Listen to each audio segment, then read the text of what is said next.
রাধে রাধে, কেমন আছো তোমরা? আগের পার্টে যেমনটা দেখলে যে আমাদের ঠাকুর দেখা কমপ্লিট, এবার চলো একটু ফুচকা খাওয়া যাক। তো তারপরে আমরা চলে এসেছিলাম বাড়ি।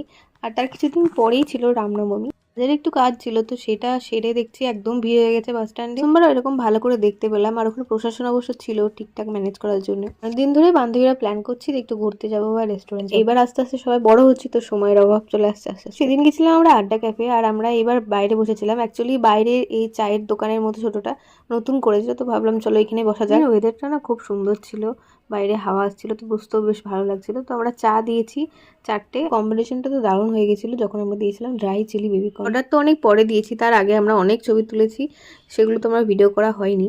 যাই হোক, এখানে আমরা সবাই এখানে খাওয়া দাওয়া করছি, ছবিও তুলেছি ওখানে বসে। তো তার কিছুক্ষণ পরেই আমরা চলে এসেছি, মানে ওই 8টা 7টা নাগাদ।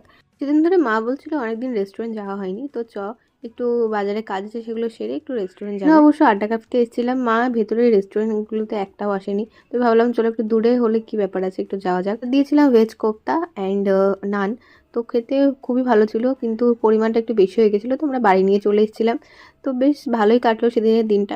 তো ভিডিওটা এ পর্যন্তই। কেমন লাগলো ভিডিওটা অবশ্যই বলে, ভালো লাগে লাইক শেয়ার অ্যান্ড সাবস্ক্রাইব করবে। Bye bye.